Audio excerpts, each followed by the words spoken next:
pwede ba alasin na kahit sino man sa amin? Pati si Bugtong. Mahal namin siya. Tama, hindi kami makakapayag. Kung ayaw siya pansin, kakasabi ko, aking mga kabaryo, para balansin ang inyong pagpamilya kasama inyong para sa alaga. Okay na mga ito namin, Bugtong. Hindi kami papayag na lalayo na siya. Kung ayaw siya pansin, at hindi ako titigil hanggang hindi siya pinapalis.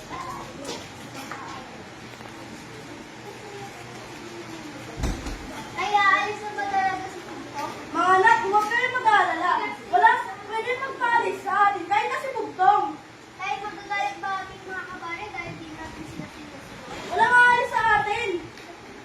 Nanay, ikaw muna ang bahala dito at sa inyong kapatid. Kailangan lang namin pumunta sa bukid ng inyong inay. Kami ay aalis muna ng inyong ama. Magsarado kayo ng pinto at huwag papasukin na kahit sino habang wala kami. Opo, inay. Bugtong, bantayan mo ang aking mga anak, ha?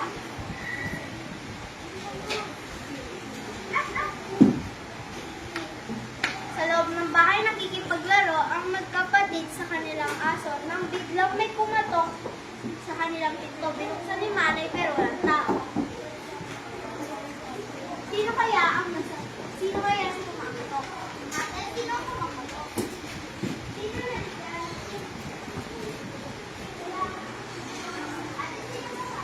Hindi ko wala ng tao. Hindi ka na natakot din. Ang kasama ko hindi na pinakatakot na lahat. Naku, huwag naman sana. Kasi natatakot ako. Magtago na lang tayo sa likod ng gusto.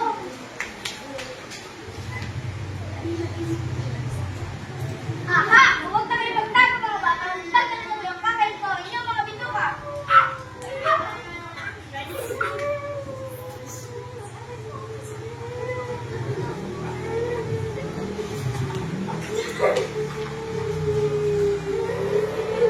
Ano nangyari sa inyo?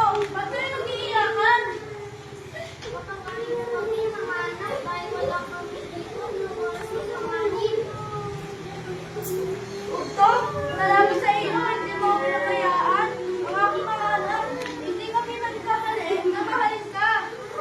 Maraming salamat sa Bugtong sa pagliligtas sa aking mga anak. Mahal na mahal ka namin, Bugtong. Salamat sa iyo at kami ay iyong iniligtas.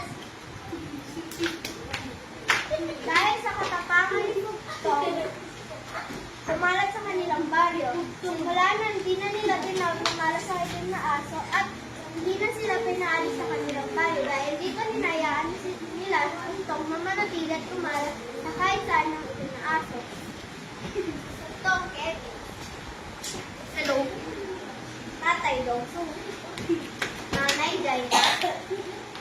Dami din